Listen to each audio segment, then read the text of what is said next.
विनंती करते त्यांनी आपलं मनोगत व्यक्त करावं. व्यासपीठावरून आत्ताच ज्यांचं निर्गमन झालं ते सन्माननीय पालकमंत्री महोदय, इथे उपस्थित व्यासपीठावरील इतर मान्यवर, विशेष म्हणजे कोकण 7ची मुख्य संपादक, इतर संपादकीय टीम, त्यांच्याकडील सर्व पत्रकार कर्मचारी वर्ग, त्याच पद्धतीने इथे उपस्थित माझे प्रशासनातील सहकारी अधिकारी कर्मचारी, सावंतवाडी आणि परिसरातील सर्व नागरिक आणि इतर पत्रकार वर्ग, सर्वांना नमस्कार.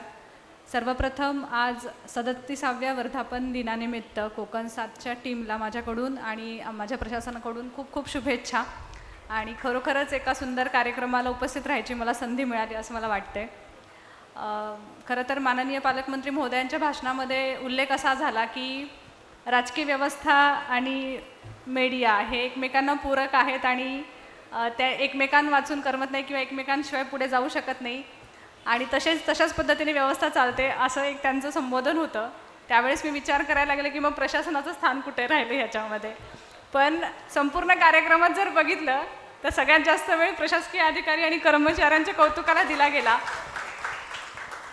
त्यामुळं जिल्ह्याचे प्रशासकीय प्रमुख म्हणून मला खरोखरच आनंद वाटतो. माझ्या चांगल्या काम करणाऱ्या अधिकारी आणि कर्मचाऱ्यांचा तुम्ही आज जो गुणगौरव केला, म्हणजे वर्ग 1 पासून वर्ग 3 पर्यंतचे सर्वच अधिकारी कर्मचारी यामध्ये होते, विविध विभागातले. त्यांच्या कामाची तुम्ही दखल घेतली त्याबद्दल मी तुमचं मनापासून आभार मानते. आणि जे या गौरवाने सन्मानित झाले त्या सर्वांचं देखील मी अभिनंदन व्यक्त करते आणि त्यांना पुढील कारकिर्दीत शुभेच्छा देते. आज या वर्धापन दिनाच्या निमित्ताने नक्की कोकण 7 बरोबरचे काही जे अनुभव आलेले आहेत ते नक्की आवडेल ऐकायला. खरं तर कोकण 7 हा कोकण पट्ट्यातील मीडिया ग्रुप असल्यामुळे यापूर्वी त्याची माहिती नव्हती, परंतु इथे आल्यावरती वेगवेगळ्या तुमचं दैनिक असेल किंवा व्हॉट्सॲप ग्रुपमधून वेगवेगळ्या ठिकाणहून ज्या काही स्थानिक पद्धतीच्या बातम्या असतील, स्थानिक प्रकारचे प्रश्न त्याच्यातून समोर येत असतात, त्याच्या कमेंट्रीज असतात, तर ह्या सगळ्यांचं एक अवलोकन आमचं होत असतं. आणि सगळ्यात महत्त्वाचं म्हणजे की आपली जी टीम आहे ती पूर्ण सर्व तालुक्यांमध्ये गावागावात पसरलेली आहे आणि त्यामुळं प्रत्येक प्रश्न उचलून तो लगेच हायलाईट करणं हे तुमचं एक USP असं मला वाटतं. कारण सगळ्यात पहिल्यांदा कुठलाही एखादा प्रश्न उद्भवला असेल तर तो पहिल्यांदा कोकण 7मधूनच बऱ्याचदा आमच्या समोर येतो असा आमचा अनुभव आहे.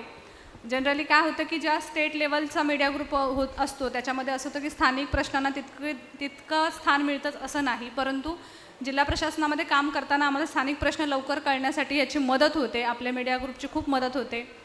माझ्या सहकारी अधिकारी कर्मचाऱ्यांशी संवाद चालत असताना पण हे लक्षात येतं की एक चांगल्या प्रकारचं सहकार्य आपल्या टीमकडून मिळतं. कारण मी पण बरेच दौरे करते आणि तालुक्यांना बऱ्यापैकी आपले प्रतिनिधी मला भेटत असतात, सांगत असतात गोष्टी आणि आम्ही प्रशासन म्हणून जे काही प्रयत्न करतो तर त्या चांगल्या प्रयत्नांना देखील तितकीच चांगली प्रसिद्धी आपण देत आहात हे देखील मी नमूद करू इच्छिते. त्याबद्दल देखील मी तुमचे आभार मानते.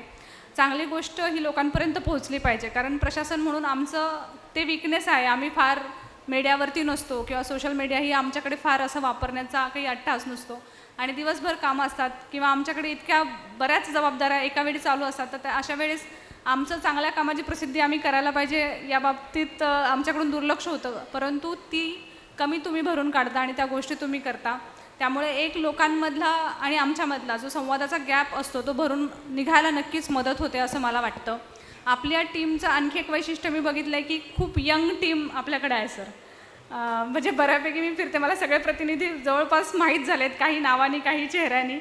तर एक यंग टीम आहे आणि उत्साही टीम आहे. कायम आले की अप्रोच करतात की मॅडम याच्याबद्दल सांगा. म्हणजे हे वैशिष्ट्य आहे आपल्या टीमचं, एक उत्साहाने काम करणारी टीम आहे. त्यामुळेच इतकी वर्ष इथं राहणं, इतकं टिकून राहणं आणि आपलं एक वेगवेगळं स्थान म्हणजे प्रिंट असेल, डिजिटल, इलेक्ट्रॉनिकमध्ये आपलं स्थान टिकवून ठेवणं त्यामुळेच शक्य झालं असं मला वाटतं. आपल्या टीमला आज पुन्हा एकदा मी या वर्धापन दिनाच्या निमित्ताने खूप शुभेच्छा व्यक्त करते आणि आपला भविष्यातील प्रवास पण खूप चांगल्या पद्धतीने व्हावा अशा मी ईश्वरचरणी प्रार्थना करते. धन्यवाद.